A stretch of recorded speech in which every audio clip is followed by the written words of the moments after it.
சென்னை மாநகராட்சியை தொடர்ந்து ஆவடி மாநகராட்சிக்கு உட்பட்ட பகுதிகளிலும் தெருநாய்கள் தொல்லை இருப்பதாக வீடியோ ஆதாரத்துடன் ஆவடி காவல் ஆணையர் அலுவலகத்தில் புகார் அளிக்கப்பட்டுள்ளது. நேற்று பெட்டிஷன் மேளா எனப்படும் குறைதீர் கூட்டம் ஆவடி காவல் ஆணையர் சங்கர் தலைமையில் நடைபெற்றது. அப்போது அம்பத்தூரை அடுத்த அண்ணனூர் ரயில் நிலையம் அருகில் சிவசக்தி நகர் அடுக்குமாடி குடியிருப்பில் 30க்கும் மேற்பட்ட தெருநாய்களை 3 பெண்கள் வளர்த்து வருவதாக சமூக ஆர்வலர் கவிதா திருமுகம் காந்தி பரபரப்பு புகார் அளித்தார். நோய் தொற்று மற்றும் உடல்நலம் பாதிக்கப்பட்ட நாய்களை போதிய இடவசதியின்றி வளர்த்து வருவதாகவும் இதனால் அப்பகுதியில் வசித்து வரும் குடியிருப்பு வாசிகள் மிகுந்த அவதி அடைவதாகவும் தனது புகார் மனுவில் தெரிவித்துள்ளார். உடனடியாக நாய்களை வேறு இடத்திற்கு அப்புறப்படுத்த வேண்டும் எனவும் கேட்டுக் கொண்டார். நாய் தொல்லை குறித்து திருமுல்லைவாயல் காவல் நிலையத்தில் புகார் அளித்தும் நடவடிக்கை இல்லை என்றும், நிம்மதியாக வாழ வேண்டும் என்றால் திருவண்ணாமலை மடத்திற்கு சென்று நிம்மதியாக இருங்கள் என்று பெண் வழக்கறிஞரை காவல்துறையினர் அசட்டையாக பேசியதாகவும் சமூக ஆர்வலர் குற்றஞ்சாட்டினார். 10ஆம் வகுப்பு பொதுத் தேர்வு முடிவுகளை தெரிந்து கொள்வதற்கான இணையதள முகவரிகள் அறிவிக்கப்பட்டுள்ளன. 10ஆம் வகுப்பு பொதுத் தேர்வு முடிவுகள் மே 10ஆம் தேதி காலை 9:30 மணிக்கு வெளியிடப்படும் என அறிவிக்கப்பட்டுள்ளது.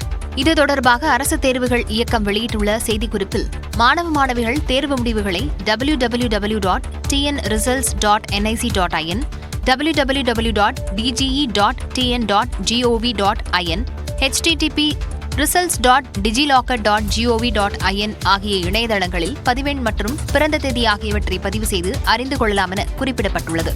மேலும் மாவட்ட ஆட்சியர் அலுவலகங்களில் இயங்கும் தேசிய தகவலியல் மையங்களிலும் அனைத்து மைய மற்றும் கிளை நூலகங்களிலும் கட்டணமின்றி தேர்வு முடிவுகளை அறிந்து கொள்ளலாம் என்று தெரிவிக்கப்பட்டுள்ளது.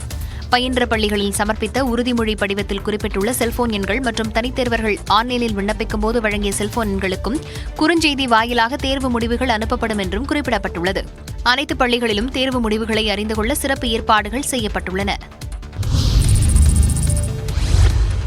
3 ஆண்டுகளில் 3.5 லட்சம் கோடி ரூபாய் கடன் வாங்கியதே திமுக அரசின் சாதனை என எதிர்க்கட்சித் தலைவரும் அதிமுக பொதுச் செயலாளருமான எடப்பாடி பழனிசாமி விமர்சித்துள்ளார். திமுக அரசு 4வது ஆண்டில் அடியெடுத்து வைத்துள்ள நிலையில் இபிஎஸ் வெளியிட்டுள்ள அறிக்கையில், கடந்த 36 மாதங்களில் தமிழ்நாட்டின் பல இடங்களில் சட்டம் ஒழுங்கு சீர்கேட்டுள்ளதோடு போதைப் பொருட்களின் கேந்திரமாக மாறியுள்ளதாகவும் குற்றம் சாட்டியுள்ளார். வீட்டு வரி, சொத்து வரி உயர்த்தப்பட்டுள்ளதோடு பால் மற்றும் மின் கட்டணமும் திமுக ஆட்சியில் அதிகரிக்கப்பட்டுள்ளதாக கூறியுள்ளார். தேர்தலின் போது பொதுமக்களுக்கு கொடுத்த வாக்குறுதிகள் மட்டுமின்றி அரசு மற்றும் போக்குவரத்து துறை ஊழியர்களுக்கு கொடுத்த வாக்குறுதிகளும் நிறைவேற்றப்படவில்லை என கூறியுள்ள இபிஎஸ், கடந்த 36 மாதங்களில் எந்த ஒரு புது திட்டமும் இந்த ஆட்சியில் தொடங்கப்படவில்லை என தெரிவித்துள்ளார். தமிழ்நாட்டில் தற்போது நடைபெறுவது சொல்லாட்சியும் அல்ல, செயலாட்சியும் அல்ல என தெரிவித்துள்ள இபிஎஸ், மாறாக மக்கள் விரோத ஆட்சி என்பதை தமிழக மக்கள் விரைவில் நிரூபிப்பார்கள் என தெரிவித்துள்ளார்.